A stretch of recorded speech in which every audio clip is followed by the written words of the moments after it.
Nobody really knows what the future of AI looks like. But one thing is becoming increasingly clear. No matter which direction it goes, we've put ourselves in a position where the entire economy is now tied to its outcome. If AI fails, trillions of dollars in investment collapse with it, and millions of jobs go with them. If AI succeeds, it will only be because it replaces a large share of human labor. Either way, our economic future is now riding on this technology. Right now, the largest tech companies are on track to spend roughly $400 billion this year alone on data center construction.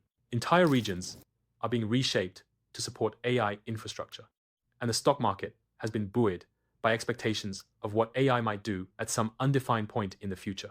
In the short term, this has had two stabilizing effects. First, even if these data centers turn out to be a poor long-term investment, they are currently providing tens of thousands of high-paying jobs, engineers, electricians, technicians, construction workers across the country. Second, asset prices have surged. Many households have seen their portfolios double over the last few years, and that wealth effect has translated into higher spending, helping keep the broader economy afloat. None of this is especially surprising. We've been here before. Unsustainable capital expenditure and speculative growth have propped up shaky economies many times in history. What makes this moment dangerous is how widely the outcome is being treated as inevitable. So the more important question isn't whether the AI bubble exists. It's what a good outcome even looks like at this point, and whether backing out quietly is still possible. Because the warning signs are already visible. Electricity prices are rising faster than inflation. Tech companies are cutting tens of thousands of jobs while redirecting capital away from labor and toward automation. Economists estimate that AI-related spending may be responsible for nearly half of recent GDP growth. To understand what happens next, we need to look at three possible paths forward and what each one would mean for the economy regular people actually live in. The first is the optimistic outcome. This is the future most AI companies are selling. A world where artificial intelligence becomes exponentially more capable and replaces human labor across most professions. In this scenario, robots handle physical work, logistics becomes fully automated, healthcare is augmented by machine intelligence, and productivity explodes. Human labor doesn't disappear. It becomes supervisory, creative, or strategic. A single person can do what once required entire teams. A few hours of work produce enough value to support a comfortable life. Formal employment becomes optional rather than necessary. This idea isn't inherently wrong.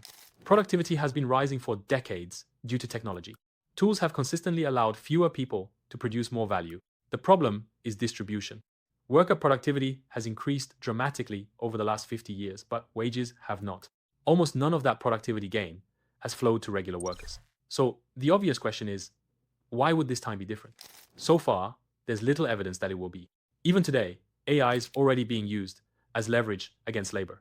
Layoffs are increasingly justified as AI-driven efficiency, whether or not the technology is actually responsible. Since 2023, well over 150,000 job losses have been directly attributed to AI adoption.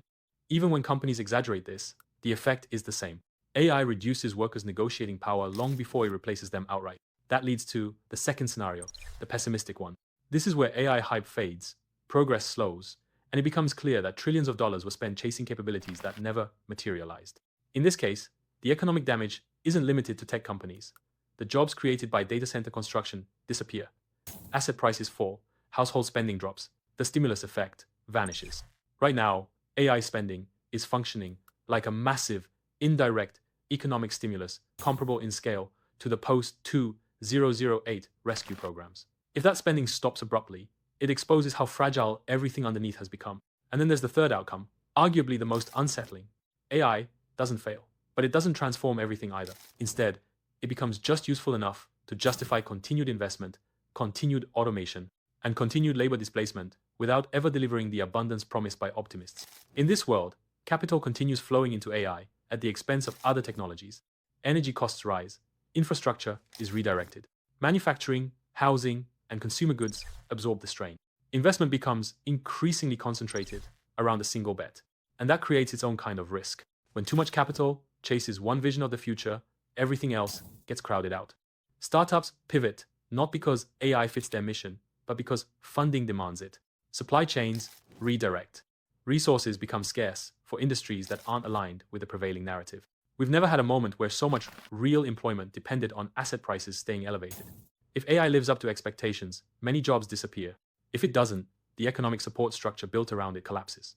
That's the paradox we're in. There may not be a dramatic crash, These companies have cash, influence, and incentives to keep the system stable. Commitments can be renegotiated.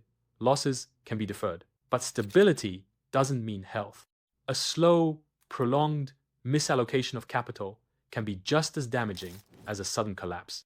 The real question isn't whether AI will change the economy.